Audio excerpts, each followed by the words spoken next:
What's up, weirdos? I'm Felicia and I like scary movies, and today we have our first Patreon requested review in a while for The Burbs, which I had never seen until today, and like, life-changing. So thank you so much to Julie for being a patron and requesting this review. If anyone's interested in checking out my Patreon, it's down in the description box below.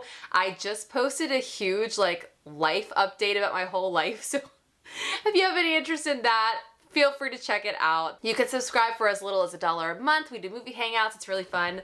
Anyways, let's get into The Burbs.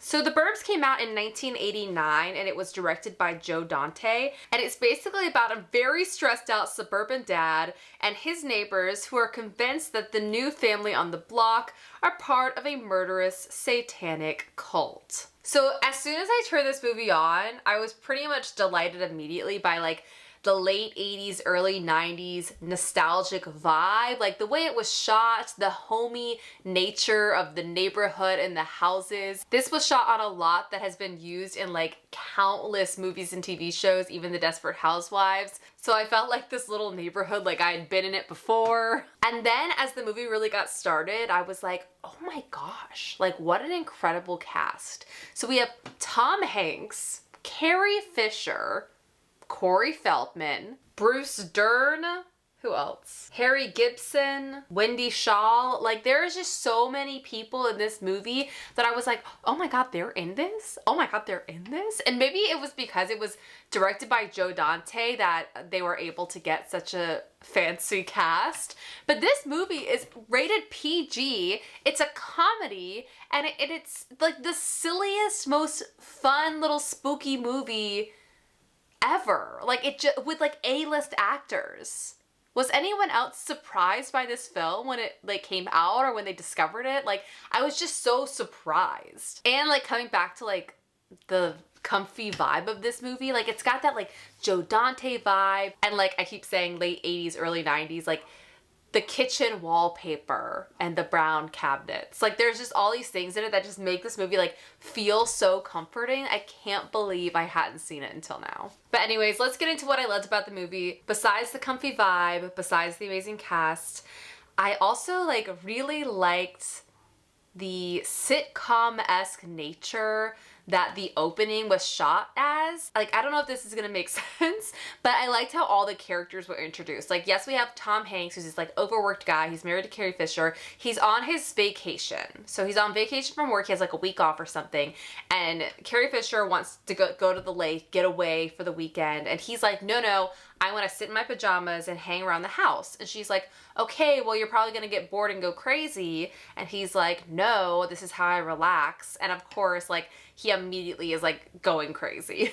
And then they have this very eccentric neighbor named Mark, who's played by Bruce Dern, and he's got this like very spicy young wife, and he's a Vietnam vet who's like very eccentric. And then we have this other neighbor named Mark who's like stirring the pot and trying to get everyone involved in this new family that has moved in, who live in this like ridiculously spooky house. And I think one of the houses on the street they actually filmed The Monsters in. I don't know if it's this house though, but it's still fun. And the family that lives there, apparently they only come out at night. Whenever you step onto their property, it starts raining. They play like ridiculous, like Hammer horror-esque spooky music whenever they show the house, like lightning strikes it. Like it's so Addams Family and silly. And then the family that ends up living there is like this young man and two older men. Like it's not what you expect at all. Like I was waiting for like the Addams Family to pop out, and that was not necessarily the case. But it's just such a silly movie. And it's kind of got that thing like Gremlins does, where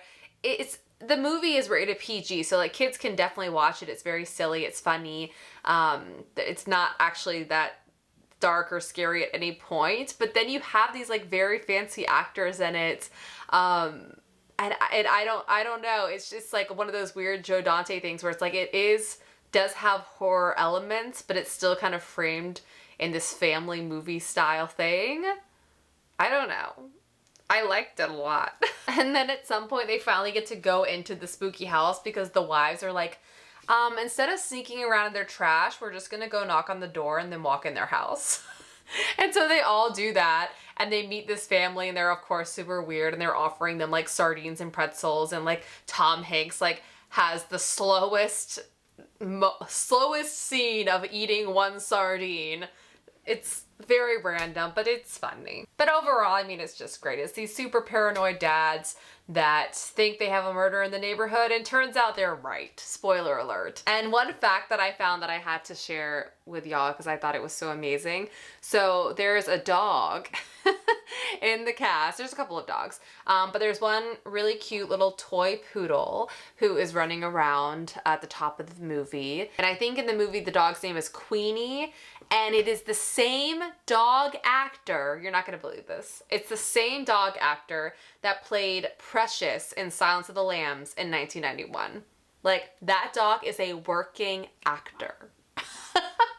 To the Burbs and then Silence of the Lambs. I mean, that's a pretty great resume. There was another fact on here that was funny. So like Tom Hanks like gets very injured at the end of the movie trying to like prove that these people are murderers, but he's very like frustrated with everything, and so he has this scene where he is like they're waiting to be put on a gurney and into an ambulance, and he's so angry that he throws the gurney into the ambulance and jumps into the ambulance himself, which is funny. And apparently, according to IMDb trivia, he just improv to that, which I was like, that's a really intense improv, Tom.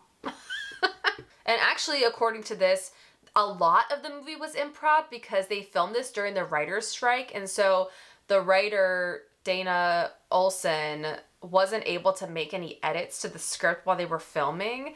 So Joe Dante just like had the actors improv a lot, which I think you can kind of like feel that and sense that in the movie, but interesting fact. But yeah, I think that's really it.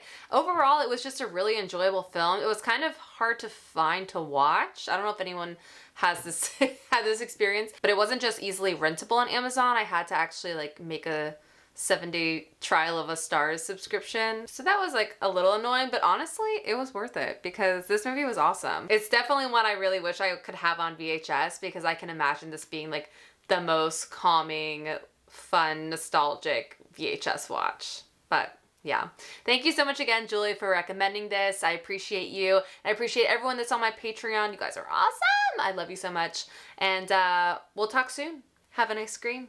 Bye.